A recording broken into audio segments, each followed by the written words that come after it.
నమస్కారం.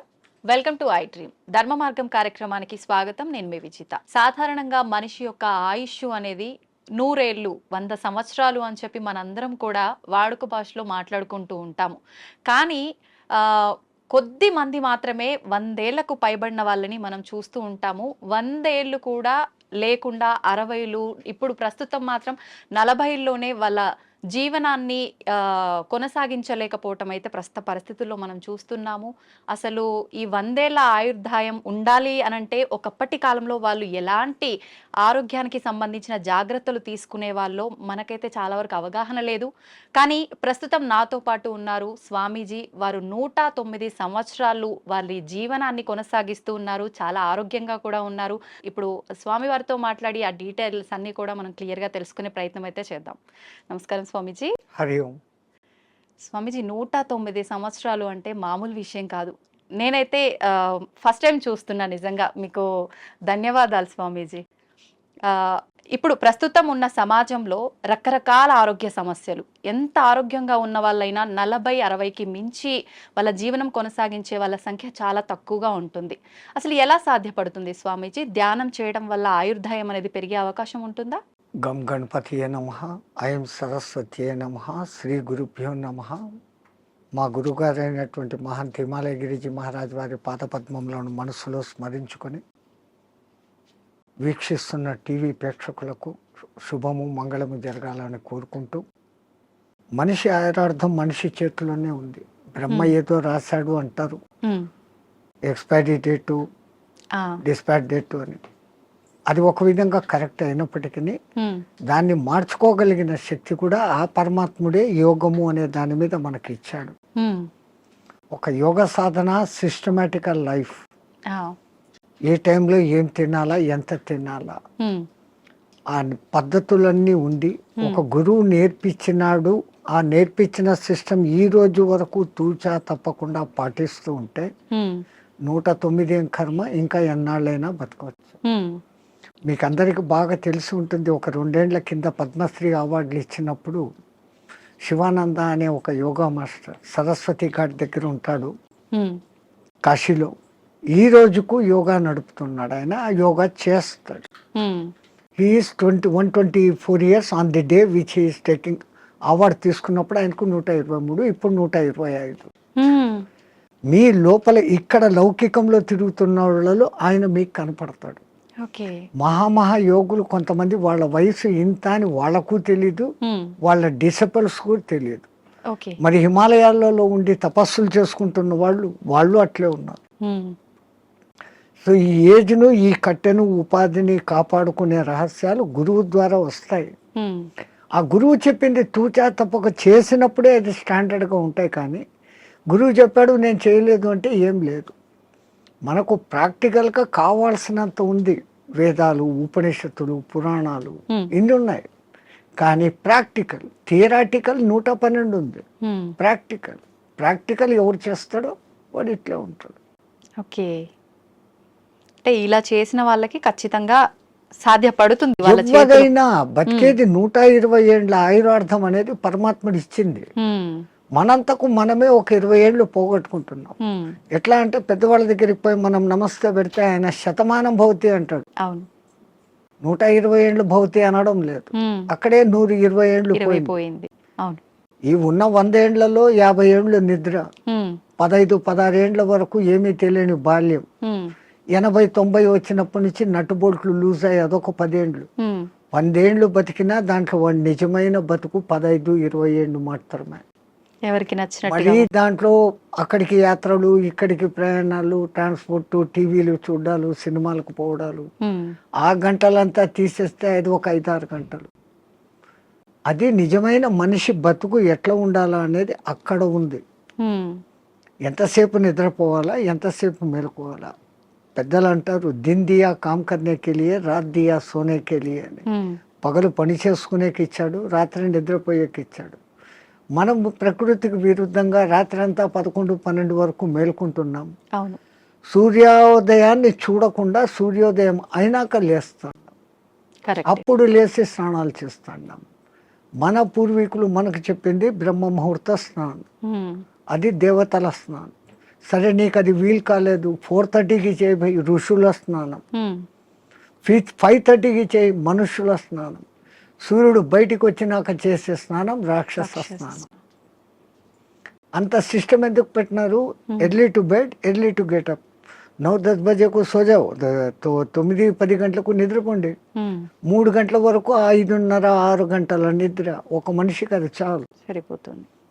మనం అట్లా చేయడం లేదు. రాత్రి 11-12 వరకు మేల్కొని పొద్దున్న 7 గంటలకు లేస్తా ఉన్నాం. అవును. సో అక్కడ కొంచెం దెబ్బ. రెండవది తినే ఆహార పదార్థాలు. ఒకప్పుడు ఏ ఎరువులు వేయకుండా పండించేవాళ్ళు. 6 నెలలు 7 నెలలకు కానీ కోతకు వచ్చేది కాదు ధాన్, గోధుమలు కానీ రైస్ కానీ. ఇప్పుడు 3 నెలలు 2 నెలలకి వచ్చేదానికి చేసేస్తా ఉండదు, ఆర్టిఫిషియల్ ఎరువులు వేసి. సో దాంట్లో శక్తి బలము ఉండడం లేదు. ఆ తినే విధానం కూడా హైయెస్ట్ బాయిలింగ్ చేసి తింటాను. జబ్బులు మూల కారణం అది. పరమాత్ముడు సృష్టించిన 84 లక్షల జీవరాశుల్లో ఏది కూడా ఉడికించి తినడం లేదు, ఫ్రిడ్జుల్లో పెట్టుకోవడం లేదు. అవి హ్యాపీగా ఉన్నాయి, కంటద్దాలు పెట్టుకోవడం లేదు, చోట్ మిషన్ పెట్టుకోవడం లేదు. మనం పెట్టుకుంటున్నాం. కరెంట్ ఆ ఫుడ్కు వ్యతిరేకం. సహజ ఆహారం ఋషులు మునులు అంతా కందమూలాలు, పండ్లు, ఫలాలు. పరమాత్ముడు ఏది న్యాచురల్గా ఇచ్చినాడో అప్పటికది తినేస్తారు. మళ్ళీ సాయంత్రానికి రేపటికి అని దాచిపెట్టుకోవడం కూడా లేదు. ఓకే, ఎప్పుడు తప్పుడే. ఒకసారి చెట్టు నుంచి కట్ అయితే 3.5 అవర్స్లో తాను తిన్నప్పుడు ఆ చెట్టుకు దానికి కనెక్టివిటీ పవర్ ఉంటుంది. ఆ ఫలము శక్తివంతంగా ఉంటుంది. దాన్ని మనం ఫ్రిడ్జ్లో పెట్టేసి స్టాక్ పెట్టుకొని ఎప్పుడెప్పుడో తింటున్నాం. ఆ చెట్టు కనెక్టివిటీ ఆ పండులో నుంచి పోతుంది. పండు రుచి ఉంటుంది, శక్తి తగ్గిపోతుంది. అయితే స్వామీజీ, ఇప్పుడు మీలాంటి యోగులకే సాధ్యపడుతుందా? ఇప్పుడు మీరు చెప్పినట్టుగా ఇలాంటి ఆహార నియమాలు పాటించి ధ్యానం పైన ఫోకస్ చేస్తే నార్మల్ మనుషులకు కూడా సాధ్యపడుతుందంటారా? ఎవరికైనా అమ్మ, పరమాత్ముడు 24 గంటలు టైం ఇచ్చాడు. 23 గంటలు మీ నిద్ర, మీ లౌకిక వ్యవహారాలు అన్నీ చూసుకోండి, ఎంజాయ్ చేయండి. అలా మనిషి జన్మ ఎత్తాం, ఆనందించాల. ఫ్రెండ్స్తో, రిలేటివ్స్తో సినిమాలు ఎంజాయ్ చేయండి. బట్ 1 అవర్ నాది అనుకోండి. ఈ 1 అవర్లో ఒక half an hour body fitness ఎక్సర్సైజులు, ఒక్క 40-30 మినిట్స్ నేను ఎవరు అన్న ప్రశ్న వేసుకొని మీలోకి మీరు ప్రయాణం. అది ఆత్మధ్యానం అంటాం మేము. ఓకే, బయటికి గమ్మని కూర్చొని ఉంటాం. దానికి ఇంకా ఎన్నో పద్ధతులు ఉన్నాయి. ఒక విగ్రహాన్ని ఊహించుకుంటూ ఆ విగ్రహ మంత్రమే చదువుతూ భ్రమర కీటక న్యాయం అయిపోవడం ఒక విధానం. ఏది లేది నిరాకారాన్ని చూడాలా అనుకున్నప్పుడు ఆ నిరాకారాన్ని జ్యోతిగా భావించి చూడడం ఒక విధానం. ఆ జ్యోతి నాలోనే వెలుగుతుంది అనుకొని ఆ జ్యోతి దర్శనం కోసం తప్పిస్తూ తపన చేయటం ఒకటి. ఓకే, ఇట్లా విధానాలు వేరే వేరేగా ఉన్నాయి. మన ఋషులు మనకు 100 మార్గాలు చూపించారు. ఎవరికి ఏది అడాప్టబుల్లో, ఎవరికి ఏది సూటబుల్లో, ఎవరికి ఏది సులభంగా చేసుకోగల శక్తి ఉందో వాడు అది చేసుకుంటాడు. మనకు ఆ చాయిస్ ఇచ్చాడు పరమాత్మ, బట్ మనం యూటిలైజ్ చేసుకుంటలేదు. ఓకే, అయితే స్వామీజీ, ఇప్పుడు మీరు ఆధ్యాత్మిక మార్గం వైపు వెళ్ళటానికి, యోగిలా మారటానికి కారణం ఏంటి? మీ కుటుంబ నేపథ్యం ఏంటి? మాకు కుటుంబం అంటూనే లేదు. పరమాత్ముడి దయ, నా అదృష్టం, నా పూర్వజన్మ సుకృతం. నేను 2 ఏళ్ళ పిల్లవాడిగా ఉన్నప్పుడు హరిద్వార్లో ఉన్న ఒక మేళాలో మిస్ అయినాను. మీరు జాతర ఉత్సవం అంటారు, అట్లా అక్కడ మేము మేళా అంటాం. ఆ మేళాలో మిస్ అయినాను. ఏ ప్రాంతం నుంచి వచ్చాను, నా కులం మతం ఏమి నాకు తెలియదు. బై మిస్టేక్ తప్పిపోయినానో, మా తల్లిదండ్రులకు బరువై నన్ను వదిలిపెట్టారో, ఏ కారణమైనా నాకేదో పూర్వజన్మ పుణ్యం ఉండబట్టి మా గురువు గారు అనే మహంత్ హిమాలయ గిరిజీ మహారాజ్ వారు తన స్థానం రుద్రప్రయాగ నుంచి ఆ మేళాకు వచ్చి ఉండి నన్ను చూసి చేరదీశారు. ఆయనే విద్యాబుద్ధులు చెప్పించారు. ఆ తర్వాత ఆయన దగ్గరనే 7.5 ఏళ్ళు శిష్యరికం చేసిన తర్వాత, డిగ్రీ అయిపోయిన తర్వాత ఆ మహానుభావుడు ఆ 7.5 సంవత్సరాలలో ఈ కుండలిని విద్య, యోగము, పురాణాలు, ఇతిహాసాలు, వేదము, ఈ సాధనాలు చెప్పి ధర్మ ప్రచారం నీ కర్తవ్యం. దేశం ఎట్లుందో తెలుసుకోవాలంటే ముందు పాదయాత్రతో దేశమంతా తిరిగిరా, చార్ధామ్ దర్శన్ అన్నారు. బడా చార్ధామ్ అని ఒకటి, చిన్న చార్ధామ్ అని 2 ఉన్నాయి. ఓకే. బద్రీ, కేదార్, గంగోత్రి అనేది చార్ధామ్ చోట. హ్మ్. బడాది బద్రీ నుంచి పూరి జగన్నాథ్, రామేశ్వరం, ద్వారక, హ్మ్. ద్వారకా నుంచి స్వస్థానం అంటే హ్మ్. ఒక్క కాశ్మీర్ విడిచిపెట్టి మిగతా మన దేశం అంతా ఒక చక్కర కొడతాం. హ్మ్. ఈ పవిత్ర భారతదేశంలో ఎన్ని సాంప్రదాయాలు ఉన్నాయి, ఎంతమంది ఆహారపు అలవాట్లు ఉన్నాయి, హ్మ్. ఎన్ని వాతావరణ పద్ధతులు ఉన్నాయి, ఈ ఉపాధికి అవన్నీ అకష్టం కావాలా. హ్మ్. నాకు ఇదే కావాలా అన్నవాడు సన్యాసి కాదు. ఓకే. నాకు అన్న మాట వచ్చిందంటే నేను నీ దగ్గర అన్నీ వదిలిపెట్టినానన్న మాటకు విరుద్ధం. హ్మ్. సర్వం న్యాసం, నీ దగ్గర నేను పెట్టేశాను, ఓకే. నీవు నేను తప్ప ఏమీ లేదు అనేది సన్యాసం. హ్మ్. మరి అటువంటప్పుడు మళ్ళీ నాకు ఇది కావాలా, నాకు చపాతీలే కావాలా, హ్మ్. నాకు ఏసీ రూమే కావాలా, ఇవన్నీ విరుద్ధం. హ్మ్. సో ఈ విరుద్ధతకు ముందు ఈ శరీరాన్ని తయారు చేసేదానికి గురువులు ఆ సాధనలు నేర్పిస్తారు. హ్మ్.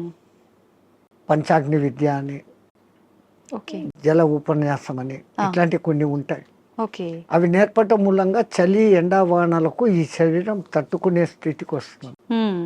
అలాగే ఆహారం విషయంలో 11-12 రోజులు తినకుండా కూడా అదే శక్తిగా ఉండే సాధన కొన్ని మంత్రాల మూలంగా ఇన్నర్ శక్తిని పెంచుకునే, ఓకే.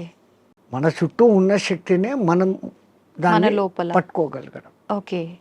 ఆ సాధనలు వాళ్ళు నేర్పిస్తున్నారు, దాన్ని చేసుకుంటూ పోతున్నాం. అట్లా అని తిండి లేకుండా ఉండాలా అని దాన్ని ప్రయోగించకూడదు. అత్యవసర పరిస్థితి. అత్యవసర పరిస్థితుల్లో. ఓకే. శక్తులు ఉన్నాయని అది దుర్మార్గానికో స్వ అవసరానికో వాడుకోకూడదు. వాడుకోకూడదు. అత్యవసర పరిస్థితి ఇంకోని రక్షణకు, అప్పుడు దాన్ని వాడుకోవచ్చు. హ్మ్. మనకు ఆహారం దొరకనప్పుడు అది చేయొచ్చు. ఓకే. అదొక ప్రదర్శనగా చేసినప్పుడు ఆ విద్య వాడి నుంచి పోతుంది. హ్మ్. అంటే అది మీకు మీరుగానే చేసుకోవచ్చా స్వామీజీ? వేరే వాళ్ళ పైన కూడా మీరు అలా ఎవరికైనా చేయొచ్చు. చేయొచ్చు. ఇప్పుడు చాంద్రాయణ వ్రతము అని ఉంటుంది, హ్మ్. అది అందరికీ తెలిసిందే. హ్మ్. మొదట ఒక పౌర్ణమి రోజు మగలంతా ఉపవాసం ఉండనిచ్చి హ్మ్. చంద్రోదయం అయిన తర్వాత బాగా 15 పిడికిళ్ళ రొట్టె ముక్కలు, దానికి అవసరమైన 2 రకాల సబ్జీ, దాల్, హ్మ్. పెరుగు, నెయ్యి, బెల్లము అన్నీ పెడతారు. ఆ. అసలు సామాన్యంగా ఒక మానవుడు అంత తినలేడు, హ్మ్. అంత పెడతారు. ఆ. ఆ తర్వాత చంద్రకళలు ఎట్లెట్లా తగ్గుతాయో ఒక్కొక్క ముఠి తగ్గిపోతా పిడికెడు ఆహా. తగ్గిపోతా వస్తుంది. సో అమావాస్యకు ముందు దినం ఒకే పిడికెడు ఉంటుంది, హ్మ్. అమావాస్య పొద్దు ఏమీ ఉండదు. ఫస్ట్ 15 days అన్టాలరేటబుల్, హ్మ్. మనిషికి అలవాటు కాదు. ఆ. మళ్ళీ ఒక్కొక్క పిడికెడు పెంచుకుంటూ పౌర్ణమికి మళ్ళీ 16 ముద్దల భోజనం, ఓకే. మళ్ళీ రెడ్యూస్, మళ్ళీ డెవలప్, మళ్ళీ రెడ్యూస్, ఆ. ఇట్లా చేస్తారు. మొదట్లో మాకు కూడా చాలా బాధ అనిపించి మా గురువుగారితో అడిగాం, హ్మ్. ఇట్లా కొంచెం కొంచెం చంపే బదులు ఒకటేసారి చంపేయచ్చు కదా పబ్లిక్గా. ఆ. ఆయన అన్నాడు, రే ఈ పాపీ పేట్, ఈ పుట్ట ఇట్లా జానడు ఇట్లా జానడు. హ్మ్. ప్రపంచంలో ఎంత పెద్ద గుంతనైనా రోజు 3 పిడికెళ్ళు మన్ను వేస్తే 10 ఏళ్లకో 20 ఏళ్లకో నిండిపోతుంది. అవును. ఈ పుట్టకు 4 సార్లు 5 సార్లు వేసినా నిండదు. హ్మ్. నువ్వు దీన్ని జయించుకున్నావంటే జితం జిహ్వ జితం సర్వం, నాలుకను నువ్వు జయిస్తే రుచులను తప్పించి హ్మ్. హ్మ్. ఎంత నీకు అవసరమో అంత నువ్వు తిన్నప్పుడు హ్మ్. ఆ పొట్ట మీద నీకు కాబు వస్తుంది. అప్పుడు నువ్వు ప్రపంచంలో ఎవరికి లొంగాల్సిన పని లేదు. హ్మ్. ఈ ఆకలే కదా మనిషిని లొంగదీస్తుంది, లొంగదీస్తుంది. అపరాధాలు చేయిస్తుంది, అబద్ధాలు ఆడిస్తుంది. అంటే వాడి కోసం, ఆ పొట్ట కోసం, వాడి మీద ఆధారపడిన పొట్టల కోసం. హ్మ్. సో దీని మీదనే కాబు పొందితే ఏంటే అవసరం లేదు. హ్మ్. మేము ఎక్కడో పాదచారులుగా తిరిగేటప్పుడు మాకెప్పుడో పిలిచి భిక్ష పెట్టడు. హ్మ్. మళ్ళీ సన్యాసంలో ఇదొక రూల్, ఎవరైనా పిలిచి భోజనం పెడితే తినాలా తప్ప మాకై మేము ఇట్లా అనకూడదు. ఓకే. అడిగితే అది రుణం, హా. వాళ్ళై వాళ్ళు ఇస్తే అది దక్షిణ. ఈ అర్థాలు ఉన్నాయి. హ్మ్. హ్మ్. హ్మ్. సో రుణపడినాము అంటే ఆ రుణం తీర్చుకునేకి మళ్ళీ ఇంకో జన్మ ఇంకొక ఎత్తాలి. జన్మ ఎత్తాల్సిందే. జన్మరాహిత్య స్థితి కోసం సన్యాసం. మరి ఇప్పుడు మళ్ళీ ఈ లంపటంలో ఎందుకు పడాలి? ఓకే. ఎట్లాగో గురువు ఇచ్చిన సాధన ఉంది, హ్మ్. తో ఉండొచ్చు, అప్పుడు వాడుకుంటాం దాన్ని. స్వామీజీ మీరు చెప్పారు కరెక్టే. అలా మేము చేయి చాపి అడిగామంటే అది రుణంలాగా ఉండి మరొక జన్మకి దారి తీస్తుంది. కానీ చాలామంది బాబాల్ని, స్వామీజీల్ని చూస్తున్నాం కదా, వాళ్ళు ఖచ్చితంగా తీసుకుంటూ ఉంటారు. వాళ్ళందరినీ దొంగ బాబాలు అలా అనొచ్చు అంటారా? ఈ ప్రకృతి పరమాత్ముడు సృష్టించిన దాంట్లోనే చెడు మంచి రెండు ఉన్నాయి. చెడు ఉన్నప్పుడే మంచి ఏదో మీరు ఐడెంటిఫై చేయగలుగుతారు. బాగా ఎండలో తిరిగేసి వచ్చారు, మీ ఇంట్లో కూర్చొని ఫ్యాన్ ఆన్ చేశారు, ఆ చల్లగాలి ఆహా అంటున్నారు. ఈ ఆహా అని మీకు ఎప్పుడు అనిపించింది? ఆ ఎండ అనుభవించినాక, ఆ బాధ అనుభవించినాక. అది లేకపోతే మీరు జీవితాంతం ఫ్యాన్ కిందనే ఉన్నప్పుడు ఈ ఫ్యాన్ నాకు సుఖం ఇస్తుంది అన్న గుర్తింపు మీకు రాదు. సో సుఖాన్ని మీరే గుర్తింపు చేసుకుంటున్నారు. ఎండలో తిరిగి ఉస్సు బస్సు నాకు నీళ్లు తప్పికెత్తంది మంట అనే ఫీలింగ్ వచ్చినప్పుడు కష్టాన్ని మీరే ఫీల్ అవుతాడు. ఓ అది కష్టము, ఇది మంచిది, బాగుంది అనే కంపారిజన్ వస్తాను. అట్లా లోకంలో వేరే రకాలు ఉంటారు. ఇంకోళ్ళను మనం విమర్శన దృష్టిలో మేము చూడం. అతను దృష్టిపథం ఎట్లాడుతూ కొంతమంది ఉంటారు, మీ కర్మను తొలగించాలంటే మీ దగ్గర నుంచి ఏదో ఒకటి తీసుకున్నప్పుడు మీ తీసుకోవడం బాహ్యంగా ఉన్నా దాని వెనకల మీ కర్మను లాగలిగిన గొప్ప వాళ్ళు ఉంటే ఆ పని చేస్తారు. ఇంకా కేవలం బతుకు తెరువు కోసం ఈ బట్టలు వేసుకొని తిది తింటున్నాం చేస్తున్నాం అనే వాళ్ళు ఉన్నారు లోకం. కానీ నే మట్టుకు నా వరకు అసలు నేను అందరికీ చెప్పేస్తా, ఇంకోని నువ్వు విమర్శించకు, కంపేర్ చేసుకోకు. నీ కర్తవ్యం నువ్వు చేసుకుంటావు, నీ గురువు నీకేం చెప్పాడో అది చేసుకుంటావు. కంపారిజన్లోకి పోతే ప్రపంచమంతా ఇంకా సమస్యలే. స్వామీజీ, క్రియాకుండలి అంటుంటారు, ఇది ఒక విద్యనా? ఇది నేర్చుకోవటం వల్ల ఎటువంటి మార్పులు గమనించవచ్చు అంటారు? యోగం అంటేనే కలయిక. విడిపోయాం పరమాత్మ నుంచి, మళ్ళీ పరమాత్మతో కలవాలా అనుకోవడమే యోగం. ఆ ఒక్క యోగ సాధనకు మన పూర్వీకులు అనేకంగా క్రియాయోగం అని, కర్మయోగం అని, భక్తి యోగం అని, జ్ఞానయోగం అని, కుండలిని యోగం అని, హఠయోగం అని, క్రియాయోగం అని, నాదయోగం అని, స్వరయోగం అని. స్వరయోగం అంటే ముక్కుల ద్వారా గాలి ఎటు పోతుంది ఎటు వస్తుంది అని ఇన్ని రకాలు ఉన్నాయి. అది కూడా మనకు ఇవ్వబడిన చాయిసెస్. నీకు దేంట్లో నిష్ణాతత వరకు పోగలుగుతావు. ఇప్పుడు స్టడీస్లో తీసుకుంటే బిఏ అయినాక ఎంఏ, ఎంఏ అయినాక ఎంఫిల్, అంతతో నువ్వు దాంట్లో పర్ఫెక్ట్. సో దీంట్లో కూడా ఫండమెంటల్స్ నుంచి ఆ స్థాయికి నువ్వు పోగలిగినప్పుడు యూ విల్ అచీవ్. ఎవరైనా కానీ అచీవ్ కావచ్చు. చాయిసెస్. అట్లాంటి దాంట్లో ఈ క్రియాయోగం అనేది ఒకప్పుడు వైదిక కాలంలో ఉండేది, మధ్యలో లుప్తం అయిపోయాయి. ఆ లుప్తమైపోయిన దానికి మనుషులకు తిరిగి అందించాలని దాని మూల పురుషుడైన మహావతార్ బాబా ఒక మహానుభావుడిని ఎన్నుకొని అతన్ని మాధ్యమంగా చేసుకొని కొన్ని వేల గ్యాప్ మధ్యలో తర్వాత మళ్ళీ ఆయన ద్వారా ప్రచారంలోకి తీసుకొని వచ్చారు.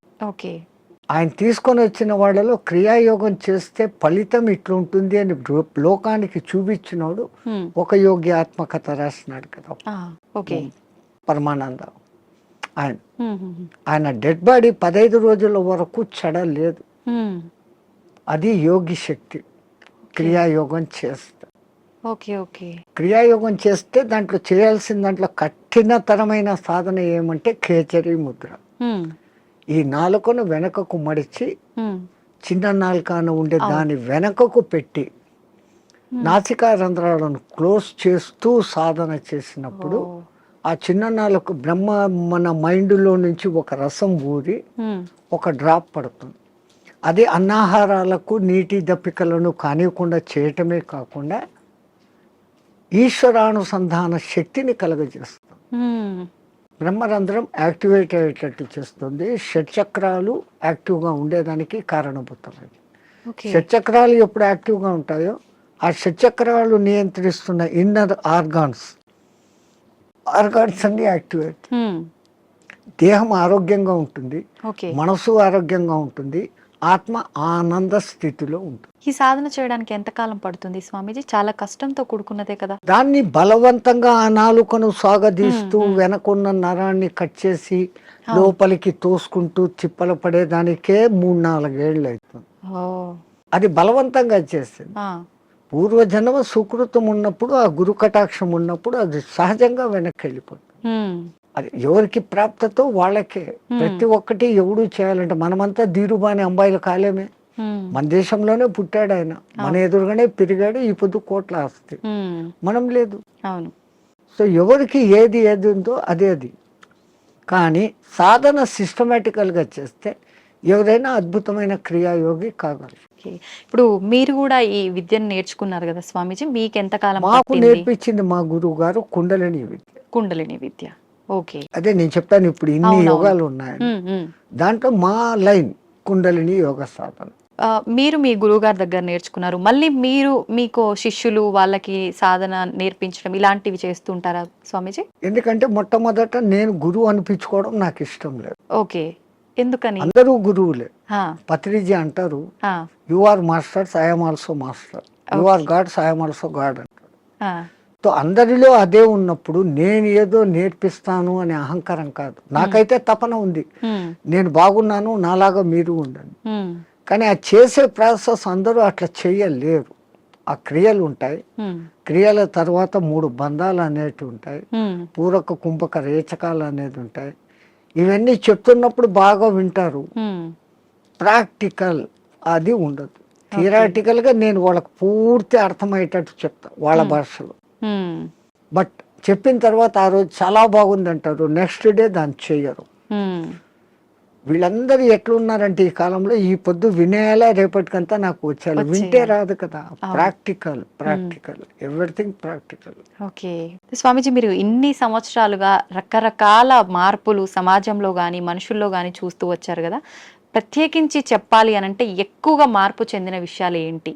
స్వాతంత్రం రాకముందే చాలా బాగుండిందమ్మ దేశం. ఉమ్, ఇంత క్రూరత అనేది అప్పట్లేదు. హా, అప్పుడు వాళ్ళ పోలీసింగ్ చాలా తక్కువైనా ఉమ్, బ్రిటిష్ వాళ్ళు పద్ధతిగా ఉన్నారు. కానీ వాళ్ళది వాళ్ళు ప్రచారం చేసుకునేకి మన గురుకుల వ్యవస్థను ధ్వంసం చేసి ఉమ్, ఈ ఇంగ్లీష్ ఏబిసి కాన్వెంట్లు పెట్టారు. అవును. సో వాళ్ళ ప్లాన్ మన సంస్కృతిని ధ్వంసం చేస్తే మనం పోతాము. కానీ మన సనాతన ధర్మ సంస్కృతి అజరామరం, ఎవడు దాన్ని ఏమీ చేయలేదు. ఉమ్, 1000 ఏళ్ళు ప్రయత్నం చేశాడు, ముస్లిమ్స్ కాలేదు. అవును. 400-500 చేసిన ఈ బ్రిటిష్ వాళ్ళ చేత కాలేదు. ఉమ్, ఈ పొద్దుకు అది అజారామరంగా ఉంది. ఎందుకంటే మనది గురు శిష్య పరంపర, ఉమ్, అది ఎక్కడా పోదు. ఓకే. ఇప్పటికీ కేరళలోను ఉమ్, కాశ్మీర్లోను ఉన్న బ్రాహ్మిన్స్, నంబుద్దిడి బ్రాహ్మణ్స్ అని ఉంటారు. ఉమ్, వాళ్ళ వేద పఠన విధానం, ఉమ్, వాళ్ళు వేదాన్ని కాపాడుకుంటూ వస్తున్నారు. ఓకే. పుస్తక రూపంలో వీడు కాల్చేశాడు, అవును, మస్తకాన్ని ఎక్కడ కాలుస్తావు? అవును, ఏం చేయలేదు. మస్తకంలో పెట్టుకుని తరతరాలు అందిస్తున్నారు. కాబట్టి మన దేశం ఈ రోజుకు అలాగనే ఉంది, భవిష్యత్తులోనూ అలాగనే ఉంది. ఓకే. ఒకప్పటి రోజుల్లో చూస్తే ఆడవాళ్ళకి చాలా ప్రత్యేకత, గౌరవం ఉండేది. ప్రస్తుత సమాజంలో అది అసలు కనుమరుగైపోయిందనే చెప్పాలి. మనుశాస్త్రంలో నా స్త్రీ స్వాతంత్రం రహస్య అన్నాడు అని దాన్ని ఏదో తప్పుగా లోకం చెప్తా ఉంది. ఉమ్, ఆయన ఆ మాట అన్న తర్వాత దాని వెనకాల ఎంత ఎక్స్ప్లెనేషన్ ఇచ్చాడో అది చదవరు. చదవరు. ఒక అమ్మాయిని తండ్రి, అన్నదమ్ములు ఉమ్, అపురూపంగా రక్షకులుగా ఉండాలి. పెద్దదై పెళ్లి చేసిన తర్వాత భర్త రక్షకుడుగా ఉండాలి. ఉమ్, తనకు వయసు పెద్దదైనప్పుడు సంతానము తల్లిని అపురూపంగా చూసుకోవాలి అని ఆయన చెప్తూ, ఉమ్, ఇంతమంది ప్రొటెక్షన్లో ఉండే ఆమెకు వేరేగా స్వాతంత్రం అవసరం లేదు అన్న మాట అంటే ఉమ్, దాన్ని మనం మిస్అండర్స్టాండ్ చేసుకొని ఆ స్త్రీలకు స్వాతంత్రం లేకుండా చేశారు, మీ సంస్కృతి వెస్ట్, మేము చూడు ఎంత ఫ్రీనెస్గా ఉన్నాము అని. ఫ్రీనెస్గా ఉండి 3 రోజులకు ఒకసారి విడాకులు తీసుకుంటున్నారు. ఉమ్, మన సనాతన ధర్మంలో విడాకులు అన్న వ్యవస్థ లేదు. అవును. ఒక్కసారి పెళ్లి చేసుకుంటే జీవితాంతం వాళ్ళిద్దరూ కలిసిమెలిసి ఉండాలా అన్నంత వ్యవస్థ పెట్టారు.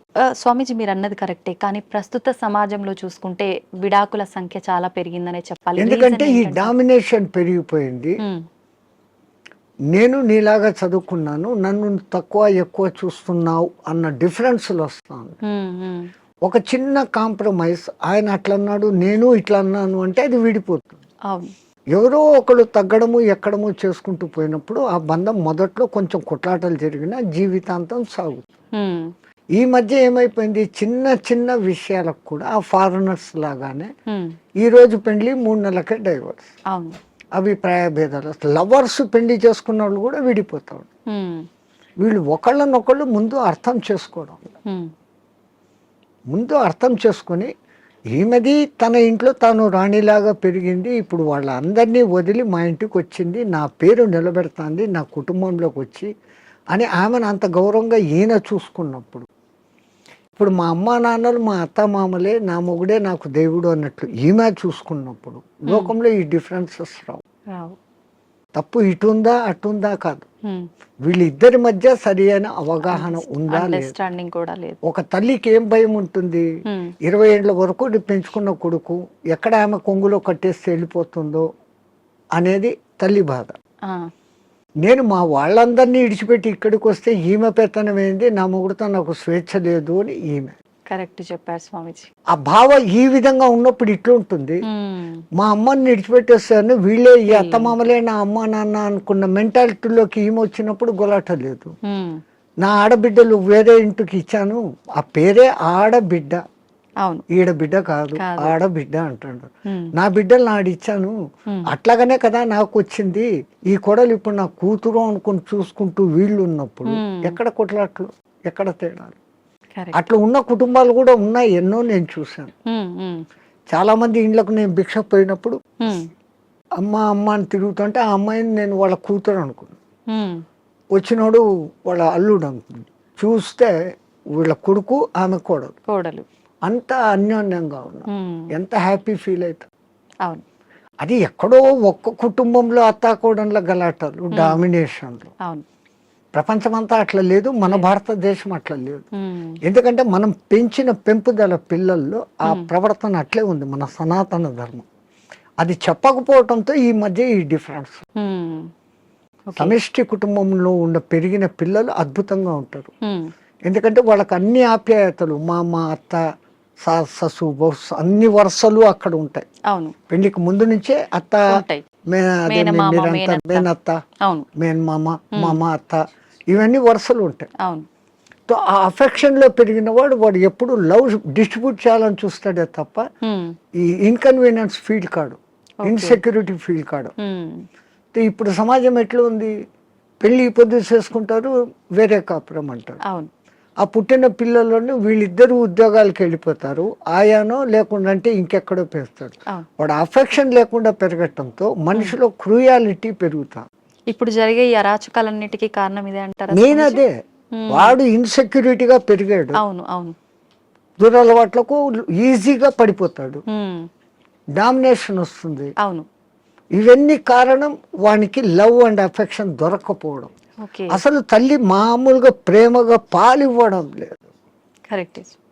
6 నెలలు 1 సంవత్సరం ఆ తల్లి వెచ్చదనం అనుభవిస్తూ ఆ పాలు ఆ ముఖాన్ని చూస్తూ చేసిన వాడిలో ఉండే అఫెక్షన్, ఆ తల్లి నాన్న కన్నా అంట మాట్లాడిస్తూ ఉండే ఆ అఫెక్షన్ వాడి భవిష్యత్తులో ఇంకొన్ని హింసించాలా తిట్టాలనే భావన రాదు. రాదు.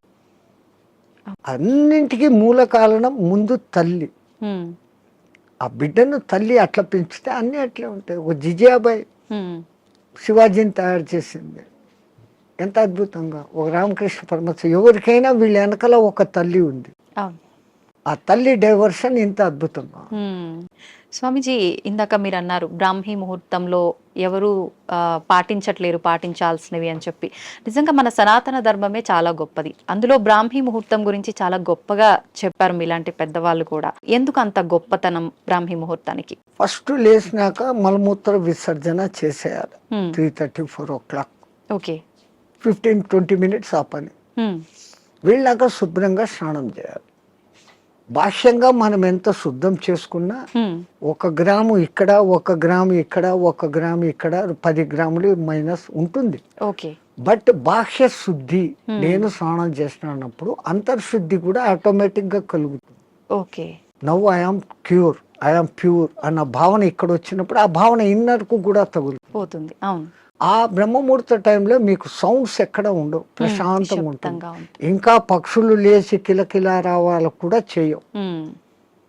ప్రకృతి అంతా ప్రశాంతమైన తపస్థితిలో ఉన్న స్థితిలో ఉంటుంది. ఆ వైబ్రేషన్స్ హిమాలయాలలో జపాలు తపాలు చేసుకుంటున్న వాళ్ళ వైబ్రేషన్స్ అంతా గాలిలో కలిసి ఉంటాయి. ఓకే.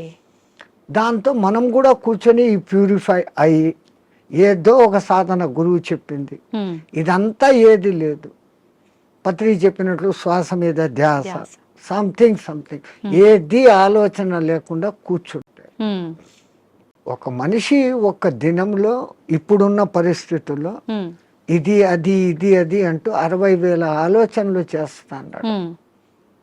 సముద్రంలో అలలన్నా ఏ పొద్దున్నా అలసిపోయి గమ్మనైతాయేమో కానీ ఈ మనోతరంగాలు అలవడం లేదు. Okay. One after one. Even మీరు నిద్రపోయినా నిద్రలో 5 గంటల సేపు మనసే పనిచేసి కలలు చూపిస్తుంది. అవును. ఆ 1 గంట సౌండ్ స్లీప్. అది మన నిజమైన తత్వం. అక్కడ మనం ఆత్మతత్వంలో ఉన్నాం. బట్ ఆత్మతత్వంలో ఉన్న మన సంగతి మనకు అప్పుడు తెలీదు. లేచిన తర్వాత I had a sound sleep అంటాను. సో ఈ సాధన ఉపాసనలు మన పెద్దవాళ్ళు నువ్వు మేలుకొని సుషుప్తి స్థితిలోకి పో అనేదానికి ఈ సాధనలు వ్యవహారాలు. ఓకే. అయితే ఇప్పుడు సాధనలు ఇవన్నీ చేయలేని వాళ్ళు, నార్మల్ వాళ్ళు ఇప్పుడు బ్రహ్మీ ముహూర్తంలో ఇలాంటి పనులు చేయాలి, అలాంటి పనులు చేయాలి, అసలు కరెక్ట్ బ్రాహ్మీ ముహూర్తం అంటే ఏ సమయం నుంచి ఏ సమయం వరకు? అదే చెప్పాను కదా, 3 to 3:45 దేవతల టైం. ఓకే. 3:45 to 4:45 ఋషుల టైం. 4:45 to 5:45 మానవుల టైం. ఓకే. ఆఫ్టర్ దట్ రాక్షసుల టైం అని అంట. ఇప్పుడు ప్రతి ఒక్కరూ రాక్షసుల టైంలోనే అన్ని స్నానాలు. సూర్యోదయం అప్పుడు ఆ అరుణ కిరణాలు అని వస్తాయి కదా, దాంట్లో ఎన్నో రకాల మనకు ఆరోగ్యాన్ని ఉత్తేజాన్ని కలిగించే వేవ్స్ ఉంటాయి. అల్ట్రావైలెట్, ఇన్ఫ్రారెడ్, ఎలక్ట్రోమాగ్నెటిక్, దానికి ఏమో ఇప్పుడు ఈ పేర్లన్నీ పెట్టారు. అప్పుడు సూర్యుని 7 వర్ణాలకు కలుపుకొని దాంట్లో తెలుపులో 7 వర్ణాలు ఉన్నాయని మన వాళ్ళు గుర్తించి చేస్తాడు ఆ సాధన, వర్ణ సాధన. ఇప్పుడు అదే కలర్ థెరపీ అని మళ్ళీ బయటకు వచ్చింది. రంగు బాటళ్ళలో నీళ్లు పెట్టి సూర్యుడి దగ్గర పెట్టి బయట ఎండలో 7 రోజులు అట్లా పెట్టిన నీళ్లు తాగితే ఆ కలర్కు సంబంధించిన జబ్బు ఉన్న వాళ్ళకు క్యూర్ అవుతారు. ఒక్క సూర్యుడు ఆరోగ్య ప్రదాత అని మన వాళ్ళు చెప్పారు. దాంట్లో నుంచే ఇన్ని వస్తుంది. ఇప్పుడు మన భూమి మీద పెరుగుతున్న మూలికలు అన్నీ పెరుగుతున్నాయంటే సూర్యుడు ఆధారం. నైట్ పూట తన సూర్యకిరణాలనే చంద్రుని మీదకి పంపించి అక్కడి నుంచి రిఫ్లెక్ట్ అయ్యి అదే ఔషధులకు శక్తిని ఇస్తున్నాడు సర్కిట్. ఓకే. సో అందుకే మన పూర్వీకులు గుర్తించి ఆరోగ్యం భాస్కరాది చేత అన్నారు. ఆరోగ్యం సూర్యుని చేతిలో ఉంది. ఓకే. స్వామిజీ, ప్రాణాయామం ఇది చేసే వాళ్ళు ఎక్కువ కాలం జీవించే అవకాశం ఉంటుందంటారు కదా? 100%. పూర్వీకులు చెప్పిన లెక్క 21,600 రెస్పిరేషన్స్, 21,600 హంస జపం సాధారణంగా ఎవడో చేసేస్తాను ఇన్వాలంటరీ. అప్పుడు ఆ ఊపిరితిత్తులు ఇంతే పని చేస్తుంది. ఇటు తీసుకుంటున్నాం, ఇట్లా వదిలేస్తున్నాం. పరమాత్ముడు మనకు ఊపిరితిత్తులు ఇంత పని చేసేకి ఇచ్చాడు. దాంట్లో 10th కాదు కదా, 1% కూడా మనం చేయడం లేదు. తీసుకుంటున్నాం, వదులుతున్నాం. తీసుకున్న గాలిని యూటిలైజ్ చేసుకోవడం లేదు, ఉపయోగించుకోవడం. ఆ దానికి ప్రత్యేకంగా ఈ పూరక కుంభక రేచకాలు అనే ప్రాణాయామ వ్యవస్థ పెద్దవాళ్ళు పెట్టారు. ఓకే. సంపూర్ణంగా ఊపిరితిత్తులు నిండేంతగా దీర్ఘంగా శ్వాస తీసుకొని ముక్కులు మూసేస్తాం. ఓకే. ఆ తర్వాత బలవంతంగా ఆ గాలిని మింగుతున్న ఫీలింగ్ చేసి కడుపులో కూడా గాలి పోతోంది అని చెప్పి మళ్ళీ ఒకసారి ముక్కులు ఓపెన్ చేసి ఇంకొంచెం తీసుకుంటాం. అంత గాలి తీసుకొని మన కెపాసిటీని బట్టి 30 seconds 40 secondsతో ఆరంభించి నెలలు సంవత్సరాలు గడిచేసరికి 2 minutes 2.5 minutes వరకు ఆ కుంభకంలో ఉంచినప్పుడు తీసుకున్న గాలి మొత్తం యూటిలైజ్ అయ్యి కణాలు ఇడిచిన కార్బన్ డైఆక్సైడ్ అంతా వచ్చి బయటకు వచ్చేస్తుంది. అది రేచకం. ఈ విధంగా చేయడంలో మనకు శాస్త్రజ్ఞులు, మన ఆ పూర్వీక శాస్త్రజ్ఞులు చెప్పింది ఇడా పింగళ అనేది సూర్య చంద్ర నాడులు. ఒక ముక్కు ద్వారా చల్లని గాలి బాడీలోకి వస్తుంది, ఒక ముక్కు ద్వారా వేడి. శరీరంలో శీతోష్ణాలు సమస్థితిలో ఉంది. ఆ రెండింటిని నియంత్రించగలిగినప్పుడు వాయువు ఈ 2 ముక్కులలో కాకుండా మనకున్న 72,000 నాడులలో 11 నాడులు ముఖ్యం. కండ్లకు పోయేది, చెవులకు పోయేది, ముక్కులకు పోయేది. ఇవన్నీ కాకుండా ఈ 11 మళ్ళీ సుషుమ్న అనేది మూలాధార చక్రం నుంచి సహస్రారం వరకు కనెక్టివిటీ కలిగిన ఒకే ఒక్క నరం. మిగతాది కొన్ని చోట్ల వచ్చి కట్ అయిపోతాయి, ఎన్ని చోట్ల వచ్చి కట్ అయిపోతాయి. ఇది అఖండంగా మూలాధారం నుంచి అక్కడ దాకా వస్తుంది. దాని లోపలికి గాలి ప్రవేశం చేసినప్పుడు అక్కడ జరిగే సంచలనం మనిషికి దీర్ఘాయుష్. అసలు ఈ ప్రాణాయామం చేస్తేనే దీర్ఘాయుష్.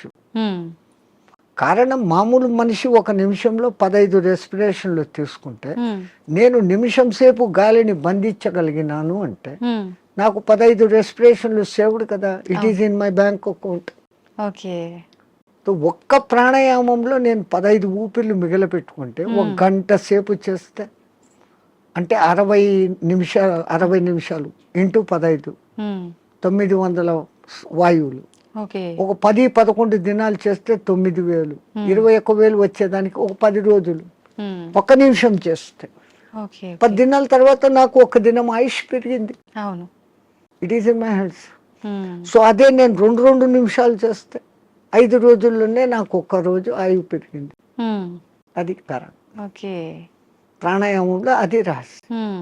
ఇంకా ఈ ప్రాణాయాన్ని ఇంకా బాగా డెవలప్ చేసుకొని ఇడా పింగళలో కాకుండా సుషుమ్నలోకి ప్రవేశం చేస్తూ ఎక్కిస్తూ ఆడిస్తూ ఉన్నప్పుడు ఏదో ఒక దినం మన అదృష్టము, ఆ గురు కటాక్షము, దైవానుగ్రహము ఉండి ఆ గాలి కుండలిని ప్రేరేపిస్తుంది.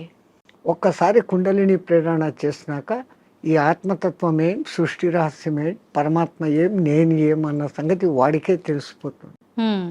ఇంకా అది బయటికి చెప్పుకునేందుకు కానీ ఆనంద స్థితిలోకి వాడు ఉంటాడు ఆ సాధకుడు. ఇది మామూలు వాళ్ళకి సాధ్యపడుతుందా స్వామీజీ?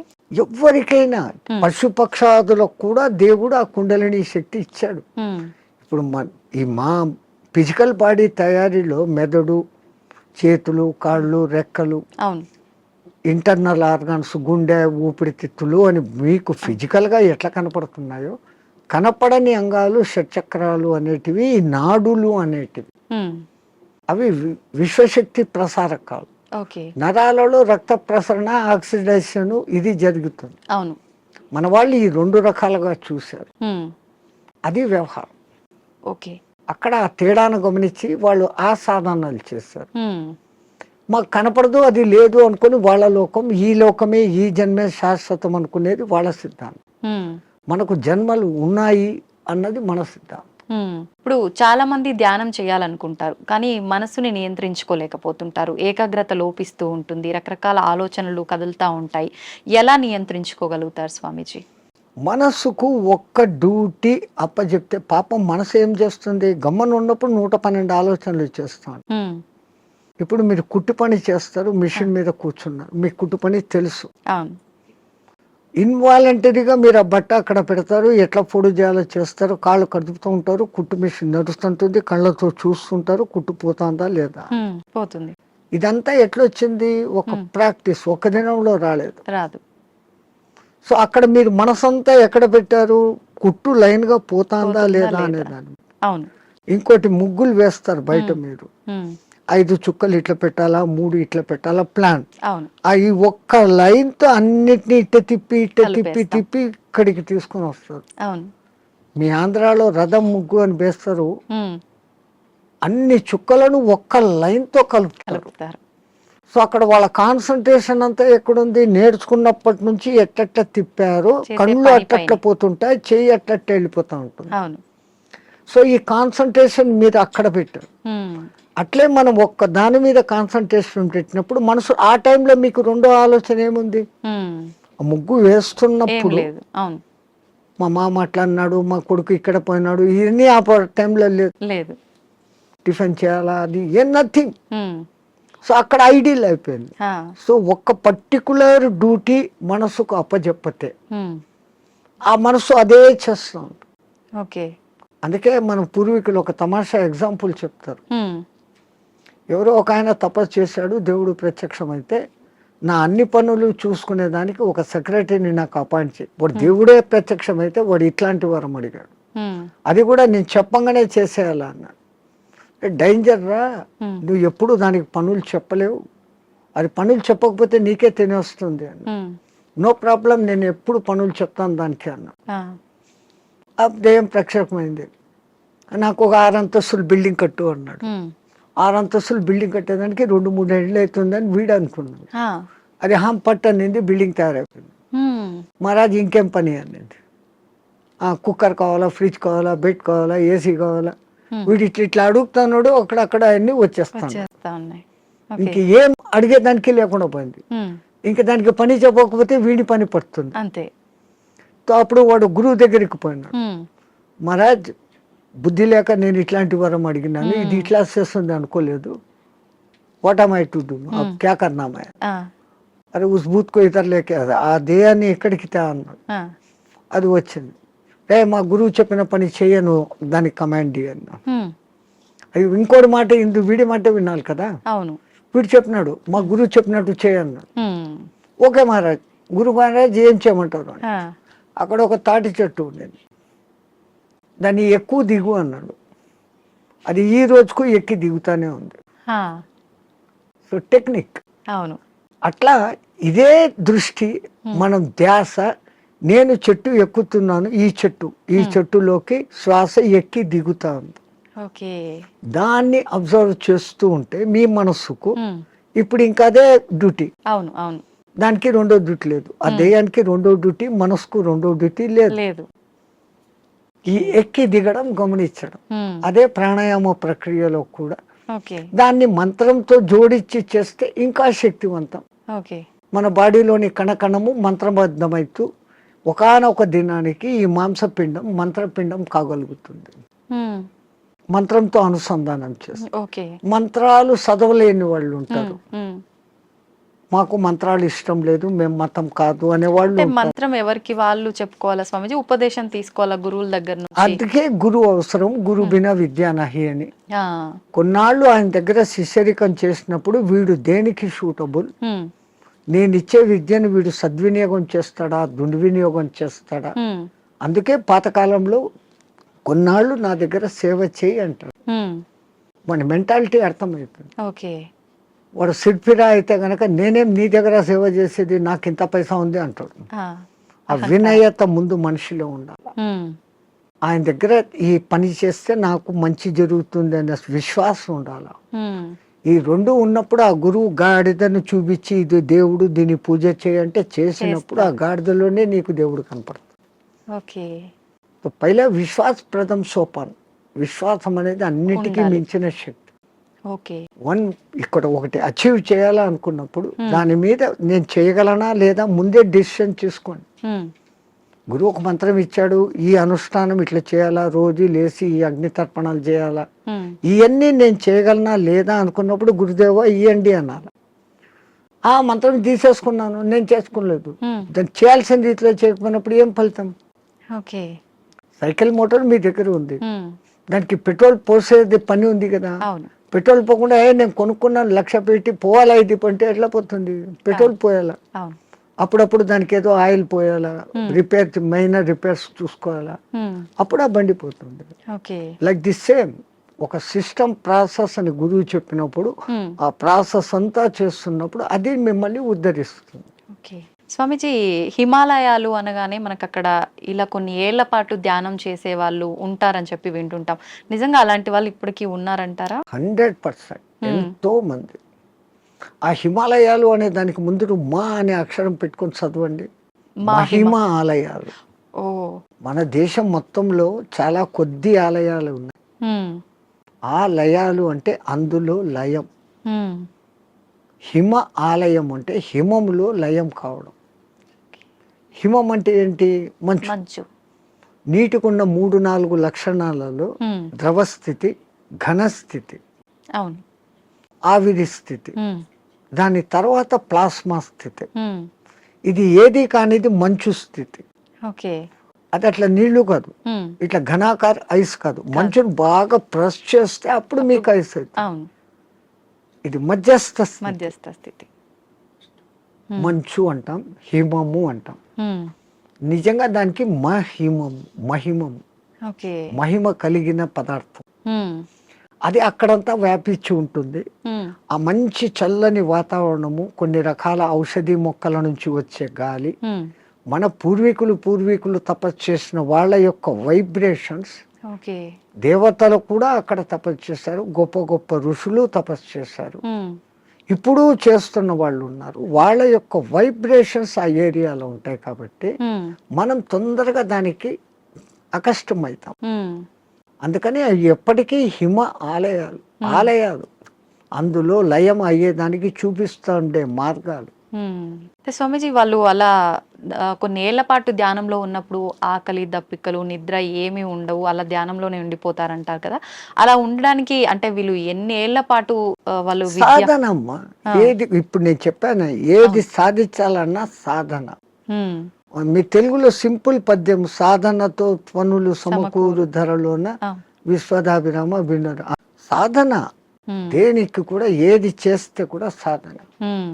స్వామీజీ, మన సనాతన ధర్మంలో ఓంకారానికి చాలా ప్రత్యేకత ఉంది. అది ఓంకారం కాదు, ఔంకారం. ఓంకారం. మనం పలకడమే దాన్ని తప్పు పలుకుతున్నాం. ఉమ్, మనం మాట్లాడుతున్న ప్రతి మాటల్లో ఎక్కడో ఒక చోట అకారము ఉకారము మకారము ఉంటాయి. ఓకే. అకార ఉకార మకార అర్ధమాత్ర ఇది ఓంకార. అర్ధమాత్ర మకారం అన్నాడు. ప్లస్ ఆ. ఓకే. అర్ధమాత్ర అంటే ఉమ్, ఔం అని ఉచ్చరించినప్పుడు అకారము ఉకారము రెండూ పలకబడి ఓంకారం దీర్ఘమవుతుంది. ఓకే.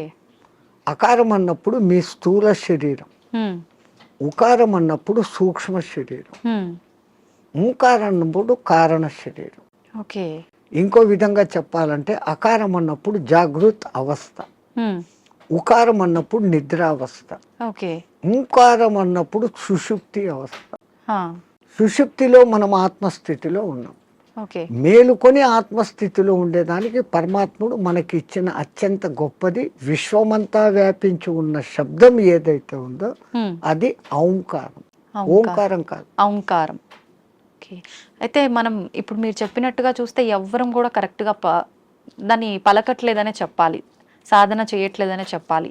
మరి అక్కడే గురువులు చెప్పేది ఈ వివరమంతా చెప్పి, ఉమ్, ఒరే నాయనా ఇట్లా ఉచ్చారణ చేయి అన్నప్పుడు విశ్వమంతా వ్యాపించున్న ఆ శబ్దంతో మన శబ్దము అనుసంధానం అవుతుంది. ఓకే. సైంటిస్ట్ ఇప్పుడు రికార్డు చేశారు, సూర్యుడిని చూస్తున్న శబ్దము ఔం ఔం అని ఉంది. ఓకే. గెలాక్సీ సౌండ్ ఔం అని ఉంది. ఉమ్, భూమి తిరిగే వేగపు సౌండ్, గ్రహాలు తిరిగే వేగపు సౌండ్ ఉమ్, వేరే వేరే విధంగా వినపడుతున్నాయి, కానీ అంతంగా ఔం ఔం అన్న శబ్దమే ఉంది. ఉమ్, సో దాన్ని ఇట్లా అట్టాడు చేసినప్పుడు ఉమ్, ఔం ముక్కుల ద్వారా వదులుతున్నాం. ఉమ్, మనం చేసేది ఓ అంటున్నాం. నోటి ద్వారా అంట. ఓడ అవును. అవును అనేది రావడంలే. అవును అనే దాని పక్కన శూన్యం పెట్టినప్పుడు ఔం. ఓకే. అకార ఉకార మకారాలు మూడు పలకపడతాయి. ఉమ్, ఇక్కడేం జరుగుతుంది, ఓ అంటున్నాం, అవును. నోటి ద్వారా గాలిపోతాం. అవును. సో మనం పూర్ణ ఫలితం పొందలేదంటే చిన్న పొరపాటు అక్కడ ఉంది. అది ఎందుకు అంత రహస్యంగా పెట్టి గురువులు శిష్యులకే చెప్పినప్పుడు దాన్ని అర్థం చేసుకొని వాడు చేస్తున్నాడు. ఉమ్, అందరికీ చెప్పాలా అంటే దానికి అర్హత ఉండాలి, ఆ ప్రాప్తత ఉండాలి. ఓకే.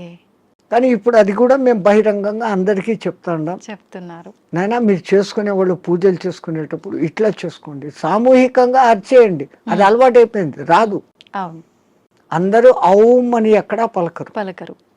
మనం ఒక్కళ్ళం అక్కడ అందరూ ఓం నమ శివాయ అంటే మనం ఒక్కళ్ళం ఇక్కడ ఔం నమ శివాయ అన్నామంటే డిఫరెన్స్ అయిపోతుంది. మనమే తప్పు చేస్తున్నామేమో అనేటట్టుగా స్వరం మారిపోతుంది. వాళ్ళందరూ మన దిక్కు చూస్తుంటారు. సో మనము ఇంట్లో కూర్చొని ప్రత్యేక సాధనలు చేసేటప్పుడన్నా కనీసం ఎక్కడ ఏది ఉచ్చరించాల్సి వచ్చినా ఔం అని ఉచ్చరించండి, ఓం అని కాదు. ఓకే. ఇంకా సామూహికంలో తప్పడం లేదు. 10 మంది కూర్చొని శివ సహస్రనామము అష్టోత్తరము ఏదో ఒకటి చేస్తాం. ప్రతి దానికి ఓం నమ శివాయ, ఓం శంభవైత నమో, భయోశ్వరాయ నమో, నిధనపతి నమ, నిధనపతాంతకాయ నమ, వీటన్నిటికి ముందు ఓం ఓం అంటారు. ఓం ఓం అంటాం. మాకు ఇదే అలవాటు అయిపోయింది, ఓం ఓం అని అంటాం. ఓం అనేది మా నోట్లో రాదు. నిజంగా అంటే మనం పలకాల్సిన మంత్రం ఏదైనా తప్పు పలుకుతున్నాము అంటే దానివల్ల మనకు ఫలితం కలగకపోగా దోషం కలిగే అవకాశం ఉంటుందా స్వామీజీ? దోషము అని అంటే సైంటిఫికల్ గా మీకు నేను చెప్పాలంటే ఇప్పుడు ఈ షట్చక్రాలు అనేది పెటల్స్ తో ఉంటుంది. మూలాధారం 4 పెటల్స్ దళాలు, స్వాధిష్టానం 6, మణిపూరకం 10, అట్లా 10, 12, 16, 2, 50 అక్షరాలు దాంట్లో నిక్షిప్తమై ఉంటాయి. వర్ష అనేది మూలాధారంలో, పాప బాబమ్మ అనేది అట్లా ఒకటి వేరే వేరేగా ఉంటాయి. ఈ మంత్రం ఒక రిథమాటిక్ గా చదివినప్పుడు మీరు పియానో మీద అది అడ్డదిడ్డంగా కొడితే సరిగ్గా రాదు. అవును. వాడు వాయించాల్సిన రీతిలో వాయించినప్పుడు సుమధురంగా వస్తుంది. అవును. ఇట్లా ఈ మంత్రం కూడా ఆ లెహర్ చదివినప్పుడు ఈ పెటల్స్ కదులుతాయి. హ్మ్. ఆ పెటల్స్ కదిలినప్పుడు ఆ చక్రం కంట్రోల్ చేస్తున్న మీ ఇన్నర్ ఆర్గాన్స్. హ్మ్. మూలాధారము పెద్ద పేగును కంట్రోల్ చేస్తుంది. ఓకే. స్వాధిష్టానము చిన్న పేగులను, యూరినరీ బ్లాడర్ను, రీప్రొడక్టివిటీ ఆర్గాన్ను చేస్తుంది. హ్మ్.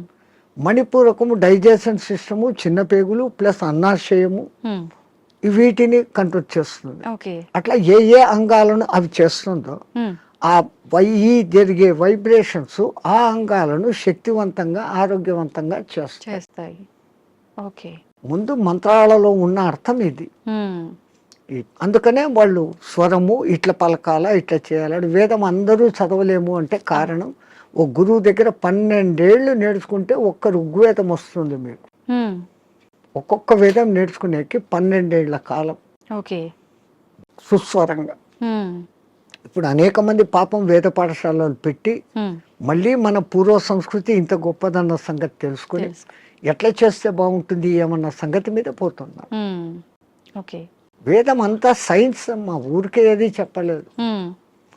సంధ్యావందనం చేసే దగ్గర నుంచి సైన్స్. హ్మ్. ఇప్పుడు వీళ్ళు చేసే సంధ్యావనం తప్పు పట్టడం కాదు. హ్మ్. పాతకాలంలో వాళ్ళు ఏం చేశారు, నదిలో వక్షస్థలం లోతు నీళ్లలో నీటికి ఎదురు ప్రవాహానికి నిలబడి ఓ చెంబుతో నీళ్లు తీసుకొని హ్మ్. ఆ సూర్యుని దిక్కు పెట్టి ధారగా వదిలేవాళ్ళు. ఆ! ఎప్పుడైతే ఒక మనిషి ఇంత లోతు నీళ్లలోకి పోతాడో అపాన వాయువు ఆటోమేటిక్గా పైకి వస్తుంది. మామూలు నీళ్ల తొట్టిలో ఒక ఎంటీ చెంబును ముంచండి, ఎంత ప్రెషర్ వస్తుంది, అవును. లోపల గాలి లోపల పైకి నుంచి. రావాలని చూస్తాం. అవును. అదేమో ఇంత చెంబు, ఎంతో బలం ఉపయోగించాలి.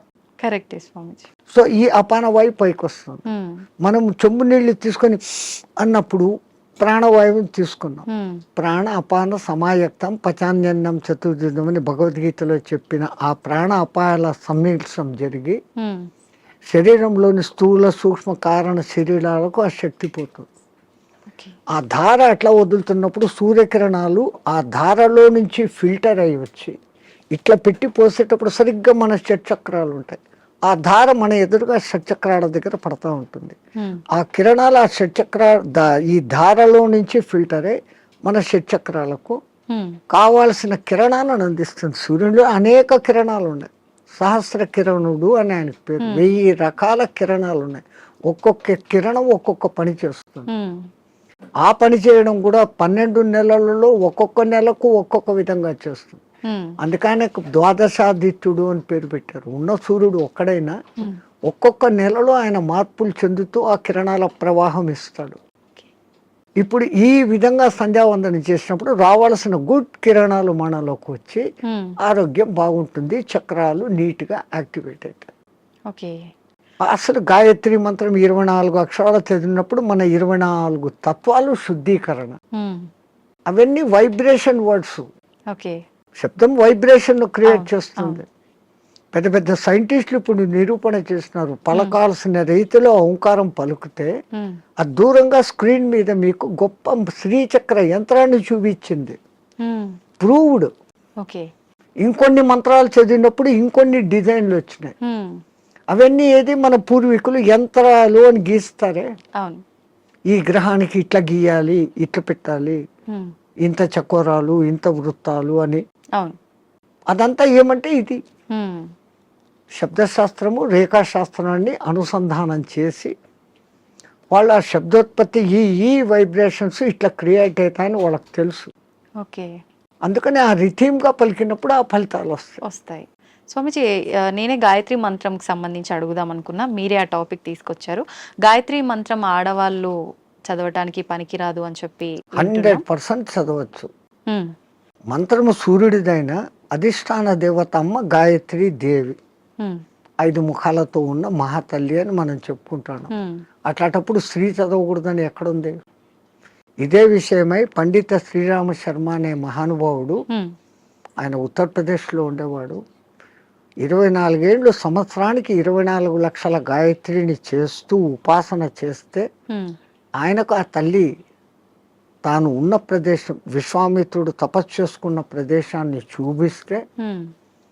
అక్కడ పోయి ఈ అఖండ జ్యోతిని పెట్టి నిత్యము గాయత్రి యజ్ఞాలు చేస్తూ ఆడవాళ్లకు యజ్ఞోపవీతాలు వేస్తూ గాయత్రి ఉపదేశం చేసేవాడు. ఓకే. అప్పుడు కొంతమంది ఉత్తరప్రదేశ్ బ్రాహ్మణ్స్ ఆయన మీద కోర్టులో కేసేసినారు. నువ్వు వేదాన్ని భ్రష్టు పట్టిస్తున్నావు, మా సదాచారాన్ని భ్రష్టు పట్టిస్తున్నావు, వేదాలు గాయత్రి మంత్రం చదవకూడదు. ఓకే. ఆయన కోర్టులో ఒకటే మాట అన్నాడు, అయ్యా మీరు వేదాలు ఉపనిషత్తులు అన్నీ చదివారంటారు కదా, ఎక్కడైనా ఒక్క శ్లోకము స్త్రీకి గాయత్రి ఉపదేశం చేయకూడదు అని రాసి ఉంటే, పలానా ఋషి చెప్పాడు, పలానా దేవత చెప్పాడు అనే కోటింగ్ ఒక్కటి ఉంటే నాకు ఇవ్వండి, నా బ్రాహ్మణత్వాన్ని నా సంస్థను మూసేస్తా, నా బ్రాహ్మణత్వాన్ని వదులుకొని జనేవి తీసేస్తాను అన్నాడు. వీళ్ళు 3 నెలలు తల కింద కాళ్ళు పైన పెట్టి ఎతికారు, లేదు. ఎందుకు స్త్రీకి లేదు అన్నారంటే ఆమెకు కుటుంబ బాధ్యతలు ఎక్కువ, ఈ మాసికంలో వాళ్ళకు ఈ పీరియడ్ కొంచెం ఇబ్బందికరంగా ఉంటుంది. అప్పుడు ఆ అనుష్ఠానం ప్రకారం కనీసం న్యాయంగా గాయత్రి చేయాలంటే 24 ముద్రలు వేస్తూ ఒక్కొక్క ముద్ర వేస్తూ ఒక్కొక్కసారి గాయత్రి 24 అక్షర గాయత్రిలన్నా చేయాలి.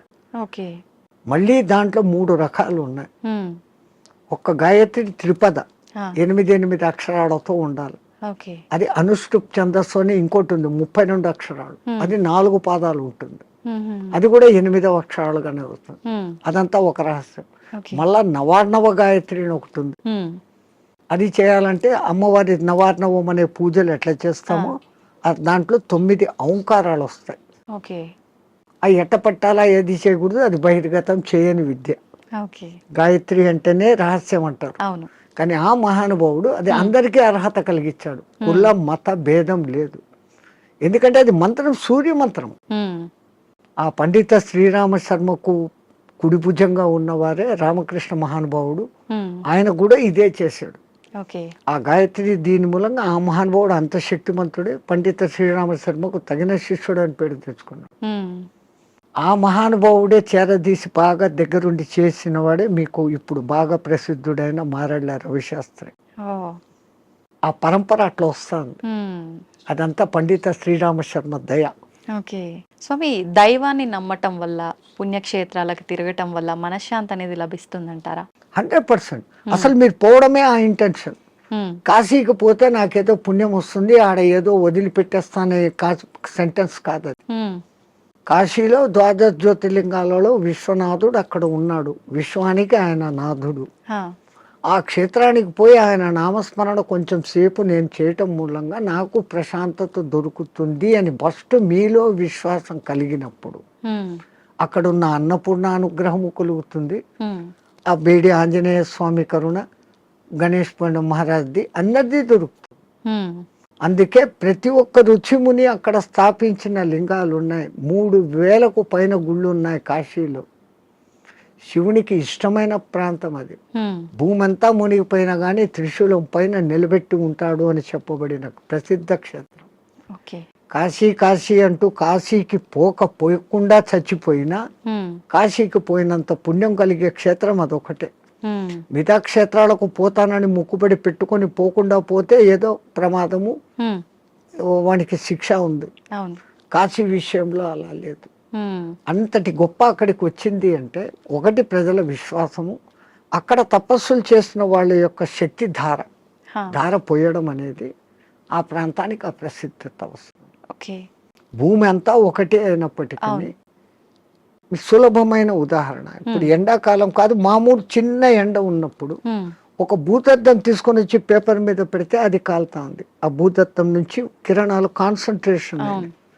అట్లా విశ్వశక్తి కాన్సన్ట్రేషన్ ప్రదేశాలు కొన్ని, అవి పుణ్యక్షేత్రాలు, తీర్థక్షేత్రాలు, తీర్థయాత్రలు. తీర్థం అంటే నీళ్లు. ఆ నీళ్లు ఎన్నో కొండల నుంచి ఆ ఖనిజాలను రాసుకొని దానిలో తీసుకొని చెట్ల వేర్ల ద్వారా ఆయా మూలికల శక్తిని తీసుకొని అవి రావటంతో ఆ నీళ్లు తాగితే శుభం. ఆ నీళ్లలో స్నానం చేస్తే స్కిన్ డిసీజెస్ పోతాయి. సో అది నీళ్ళ శక్తి, తీర్థయాత్రలు, పుణ్యక్షేత్రాలు అని పెట్టారు. స్వామి, ఇందాక మీరు స్టార్టింగ్ లో అన్నారు కదా, చాలా మంది అంటుంటారు కాశీకి వెళ్ళినప్పుడు మనం ఏదో ఒకటి నచ్చింది వదిలిపెట్టి రావాలి అని చెప్పి చాలా మంది నమ్ముతుంటారు. అసలు నిజంగా ఎవరికి నచ్చిన దాన్ని వాళ్ళు వదిలేసి రావాలా? అసలు వదిలేయాల్సిన ఏంటి? అవును, నేను ఇట్లే చెప్తే ఒక ఆయన నాతో అన్నాడు, అవును స్వామి మీరు చెప్పినట్లే ఖచ్చితంగా వదిలిపెడతాను, మా నానమ్మ మా ఇంట్లో ఉంది, ఆమెను తీసుకెళ్తా కాశీకి, ఆమెను వదిలేస్తాను అన్నాడు. అది కాదు, మనకు అత్యంత ఇష్టము ప్రేమ కలిగిన పదార్థము తినేది కావచ్చు, మనం 24 గంటలు దాన్ని చూసి ఆనందించే వస్తువు, కానీ దాన్ని అక్కడ వదిలేసి ఇంకా దాన్ని తలుచుకోకుండా ఉండగలమంటే మన మనస్సు మీద మనం నియంత్రణ సాధించడం. మైసూర్ పాకు మీరు అక్కడ వదిలి వచ్చారమ్మా, మీకు బాగా ఇష్టం, ఇక్కడికి వచ్చిన 10వ రోజు 12వ రోజు ఎవడో పార్టీ పెట్టాడు, ఆడ మైసూర్ పాకు చూడంగానే ఈ కళ్ళు మీకు ఆర్డర్ ఇస్తుంది, ముక్కు ఆ మైసూర్ పాకను పట్టేస్తుంది, నాలుక నీళ్లు ఉడతాయి, నేను కాశీలో వదిన నోర్మోయ్ నేను తినాను అంటే మీ మీద మీకు మెల్లగా కమాండ్ వచ్చింది, కనీసం ఆ భయంతోనన్నా. అట్లా కాశీలో వదలడం మూలంగా మీలో ఆత్మస్థైర్యత అనేది పెరుగుతుంది. అది బ్యాక్ రీజన్. కానీ ఏదో ఒక రీజన్ చాలా మంది రకరకాలుగా అనుకున్నా కూడా దాన్ని అయితే నమ్ముతూ వస్తున్నారు ఇప్పటికి. వెనకల కారణం ఇది అని మీకు తెలుసుకోవడం లేదు. అవును, అక్కడ మీకు ఆత్మస్థిరత ధైర్యము అనేది పెరుగుతుంది, self confidence. I can able to do this without that. అది లేకుండా నేను ఉండలేను అన్న వాళ్ళు, అది లేకుండా ఎదురుగా కనపడుతూ కూడా అది లేకుండా ఉండగలిగిన స్థితి అంటే మీలో ఎంతటి స్టెబిలిటీ వచ్చినట్లు, అది ఆత్మస్థైర్యం. మన పూర్వీకులు ఏది చేసినా అంత ఆలోచనతో. నీలో ఆత్మశక్తి పెరగాలంటే నీకు అత్యంతగా ఇష్టమైంది అక్కడ వదలాలి. ఎందుకంటే ఆ కాలంలో కాశీయాత్ర జీవితంలో ఒక్కసారి, అవును, ఆ 1000 కిలోమీటర్లు నడిచిపోయి మళ్ళీ వెనక్కి వస్తాడు. కాటికి పోయినవాడు కాశీ, అదేమో సామెత ఉంది మీ దాంట్లో, కాశీకి పోయినవాడు కాటికి పోయినవాడు ఒకటి అని. అవును, మళ్ళీ తిరిగి రారు అని చెప్పి. ఆ కాలం అట్లుంది, అడవులలో పోవాలి, దారిలో జంతువులు, వాతావరణం మారిపోవచ్చు. అవును, ఇన్నిటినీ తట్టుకొని అక్కడికి పోయి మళ్ళీ రాగలిగినాడంటే వాడు దేవునిగా పూజించేవాడు. రెండవది, వాడు వచ్చేటప్పటికి అక్కడ కాశీలో నేను పలానా వదిలేసి వచ్చాను అనుకున్నాను అన్నప్పుడు వాళ్ళలో ఇక్కడ ఆత్మశక్తి పెరిగి వాడు ఇక్కడ ఎవరికి ఏ మంచి మాట చెప్పినా అది జరిగిపోతుంది, వాక్ శుద్ధి వస్తుంది. So when you develop your confidence you can able to do anything. So to develop your confidence అక్కడ పోయినాక ఒకటి వదిలిన వాళ్ళు బెనిఫిట్ పొందుతారు. స్వామి, చాలా మంది అంటుంటారు, అంటే ఇప్పుడు ఇందాక మీరు చెప్పినట్టుగా వెళ్ళిన వాళ్ళు తిరిగి రారేమో అన్న ఒక ఉద్దేశంతోటో మరేంటో తెలియదు, కానీ చాలా మంది నమ్మకం ఏంటంటే పిల్లలు ఉండి వాళ్ళ పెళ్ళిళ్ళు అన్నీ అయిపోయిన వాళ్ళు మాత్రమే కాశీకి వెళ్ళాలి, దర్శించుకోవాలి, అవన్నీ అవ్వని వాళ్ళు కాశీలోకి పోయి సస్తే మోక్షం అనుకుంటే కాదు. నాకు తెలిసి ఒక మంచి కోటీశ్వర దంపతులు 3వ తరాన్ని కూడా చూసేశారు. ఆ 3వ తరం కూడా 18 yearsకి వచ్చింది మనబళ్ళు. ఇంకా ఇంత అనుభవించిన కాశీలో పోయి చచ్చిపోతాం, వయసు కూడా అయిపోయింది, 80 ఏళ్ళు వచ్చినాయి, ఇద్దరు లవ్ మ్యారేజ్, ఇద్దరికి 80 ఏళ్ళు భార్యాభర్తకి. బట్ డబ్బు ఉంది, అక్కడ మంచి బిల్డింగ్ కొనుక్కున్నారు, 4 సర్వెంట్లను ఎత్తుకొని పోయినారు, వంట వండేకి పనులు చేసుకునేకి, రోజు పోయి స్వామి దర్శన్ వస్తూ ఉన్నారు. ఎప్పుడో ఒకసారి బంధువులు ఫోన్, బిడ్డలు వాళ్ళది, అంత ఆధ్యాత్మిక. మర్జాయంగే అంటున్నారు. 7 ఏళ్ళైంది, 8 ఏళ్ళైంది, 10 ఏళ్ళైంది. ఇక్కడ ఈ 18 ఏళ్ళ బిడ్డలు 28 ఏళ్ళ వయసుకు వచ్చినారు మనమళ్ళు. వాళ్ళకి మ్యారేజ్ ముగ్గురికి ఒకేసారి కుదిరింది, వేరే వేరే కమ్యూనిటీ హాల్. తాత పెళ్ళి మాది అంటే, అరే ఇక్కడ కాశీలో ఉండి 15 ఏళ్ళు అయిపోయింది, 95కి వచ్చినాం, అక్కడ గంగ నీళ్లు తాగి రోజు శివప్రసాదాలు తిని ఇంకా పుష్టి తయారైనారు. They can able to see, they can able to hear everything. బాగుంది. అరే ఇంకా ఉంటాం కదా, ఒకసారి పెళ్లి చూసుకొని వస్తామని ఫ్లైట్ లో వచ్చినారు. పెళ్లి చూసుకున్నారు, రాత్రి పడుకున్నారు, పడుకున్న వాళ్ళు పడుకున్నట్లే జయ శ్రీరామ్ అయిపోయినారు ఇద్దరు. వాళ్ళకు కాశీలో మరణం లేదు, ప్రాప్తం లేదు. అందరికీ మరణము సాధ్యమా? అలా అని మరి కాశీలో ప్రాప్తం లేదని అక్కడే ఉంటే ఎప్పటికీ మరణం ఉండదనేది కూడా. ఆ మాటకు వస్తే తల్లి, ఇప్పుడు గంగలో మునిగితే నాకు పుణ్యం వచ్చేస్తుంది అనుకుంటే, గంగలోనే ఉండే చేపలు, కప్పలు, ముసళ్ళు అవి అక్కడే పుట్టాయి, అక్కడే పెరిగాయి. ఒక్కసారి గంగా స్నానం చేస్తే, ఉమ్, సరే మీరు కాశీలో పొద్దున్న నుంచి సాయంత్రం వరకు 10 సార్లు గంగా స్నానం చేశాను అంటారు, ఉమ్, కానీ మీరు చేసింది ఒకటే స్నానం. ఉమ్, మీరు స్నానం చేయగానే ఆ నీళ్లు ఫ్లో పోయినాయి కదా. అవును. ఆ తల్లి నిరంతర ప్రవాహం, ఎప్పుడూ కొత్త నీళ్ళు అక్కడ ఉన్నాయి. ఉమ్, స్నానం చేస్తే నాకు పవిత్రత వచ్చేసింది గంగలో చేస్తే అని కాదు. ఉమ్, గంగలో స్నానం చేసే ముందు నా ఇంతకు ముందు నా గత జన్మ బుద్ధులు, గత జన్మ కాదు, నా గత జీవితం బుద్ధులు, ఆ, లక్షణాలు మార్చుకుంటాను. ఓకే. నేను ఇంక మీద అట్లా ఉండను. అక్కడ మిమ్మల్ని మీరు జస్టిఫై చేసుకొని, ఉమ్, తల్లి నాకు ఆ బుద్ధి ప్రసాదించు అని మునిగి లేచి, ఉమ్, ఆ మాట ప్రకారం మీరు ఇక్కడ ఉన్నారంటే మీకు మోక్షము ముక్తి. ఉమ్, అంతే తప్ప ఆడపోయి 100 మునగటం మునకలు వల్ల వేసి కాదు. ఈడొచ్చి అత్తమామల్ని తిట్టో, అమ్మా నాన్నలను తిట్టో, ఉమ్, ఉమ్, భర్తని హింసించో, భార్యను హింసించో, సంవాట్ మగ ఆడ ఎవడైనా చేసేది. ఈ తప్పులన్నీ ఇక్కడ చేస్తూ నేను పోయి గంగలో 6 సార్లు మునిగొచ్చాను, నేను సస్తే మోక్షానికి, నువ్వు పోవు. ఓకే. నువ్వు అక్కడ మార్పు చెందేదానికి మునగాలి. ఓకే. అందుకే పాతకాలంలో అక్కడ మునిగేటప్పుడు పంతుళ్ళు మీ చేత ఉమ్, 10 మంత్రాలు చెప్పిస్తారు. దశ హరాయే గంగాయే స్వాహ. ఉమ్, మనం శారీరకంగా, మానసికంగా, వాక్కు రూపంలో ఉమ్, 10 రకాల తప్పులు చేస్తాం. ఉమ్, ఈ 10 తప్పులను క్షమించు, ఈ తప్పులు నేను మళ్ళీ చెయ్యను, అది ఉండాలి. ఆ, కరెక్టే స్వామీజీ. ఆ దేవుడా నేను చేశాను, నన్ను క్షమించు, మళ్ళా పోయి అదే చేస్తాను, ఉమ్, నో యూస్ కదా. అవును. డు నాట్ రిపీట్, మళ్ళీ చెయ్యను కూడా ఉండగలిగితే అప్పుడు ఆ కాశీలో స్నానం చేసిన పుణ్యం. కాశీనే కాదు, ఏ నీళ్ళలో, నర్మదా, ఉమ్, కావేరి, గోదావరి, కృష్ణ, కితనే హై. అవును స్వామి. కాశీలో మరణించిన వారికి చెవు ఇలా పైకి వచ్చినట్టుగా ఉంటుందని చెప్పి అంటుంటారు కదా, నిజమే? సైంటిఫికల్ గా కూడా ప్రూఫ్ అయింది. ఎందుకని అట్లా? అక్కడ ఉన్న ఆ వాతావరణము, ఎంత శవాలను అక్కడ కాలుస్తూ ఉన్నా, ఈ మధ్య కొంచెం అక్కడ మాంసాహార దుకాణాలు పెట్టినా, ఉమ్, ఆ ప్రత్యేకమైన కాశీ ఏరియాలో ఒక వాయు వైబ్రేషన్స్ వేరే. ఉమ్, ఆ నిరంతర భగవన్నామ ఉచ్చారణ వైబ్రేషన్స్ ఆ గాలిలో కలిసి, ఓకే. అక్కడ చనిపోయిన మనిషికి ఈ కుడి చెవు కింది భాగం దగ్గర ఒక నరువు ఉంటుంది. ఉమ్, ఆ నరువు ఉబ్బుతుంది, ఓకే. బాడీ అంతా ఉబ్బుతుంది, ఫస్ట్ ఆ నరువు అక్కడ ఉబ్బుతుంది ప్రత్యేకంగా అక్కడ. ఉమ్, ఉమ్, ఉమ్, మిగతా ప్రాంతాలలో అది జరగదు. ఓకే. పాపం సైంటిస్టులు ఎంతో ప్రయత్నం చేస్తూ ఉన్నారు, ఎందుకు అట్లా జరుగుతుంది అని. అది ఇంకా రుజువు కాలే. అవునా? బట్ 99% గుర్తించారు. ఉమ్, ఏ ఊరు చచ్చినా కొంచెం రెడ్డిష్ కలర్ వస్తుంది, కారణం అక్కడ ఆ నరము జర ఊబుతుంది. ఓకే. అయితే చాలా మంది దానికి రీజన్ ఇది అయ్యి ఉంటుంది, శివుడు అక్కడ చనిపోయిన వాళ్ళకి చెవులో ఏదో చెప్తాడు అని అది చెప్పి అంటారు చూసి కదా. మన పూర్వీకులు ఉమ్, అక్కడ వచ్చి రామతారకం చెవులో చెప్తాడు, ఆయన గట్టిగా చెవులు ఆగబట్టి అది అక్కడ ఎర్రగైంది అంటాడు. హా, ఆయనకు అదే పని, ఆ సచ్చినోడికి అందరి దగ్గర పోయి చెవులు పీకి చెప్తానే కూర్చుంటాడా? అంతే కదా. మనకు ఆ విశ్వాస్. అంతే. కాశీలో నేను చనిపోతే శివుడు నన్ను స్పృశిస్తున్నాడు, ఉమ్, నేను ఈ బాడీ వదిలిపెట్టినాక నన్ను ఎవడు స్పృశిస్తా నాకేం తెలుస్తుంది. దీని పేరు అప్పుడు సదానంద అన్నారు, శవం అంటారు, పేరు పోయింది. ఉమ్, పుట్టినప్పుడు తల్లిదండ్రులు పెట్టిన పేరు ఈ బాడీతో పాటు బాడీ లోపల ఉండేది బయటికి పోయినాక దీన్ని బాడీ అంటారే కానీ పేరుతో పిలవరు. అవును. ఆ గంటకో 2 గంటలకో శివుడు వచ్చి చెవులో చెప్తాడు అంటే ఉమ్, అది నమ్మకూడదు అంటే నమ్మకూడదు. నేను విమర్శగా చెప్తే ఇది. కానీ మనమంతా ఆధ్యాత్మిక లోకంలో ఉన్నాం.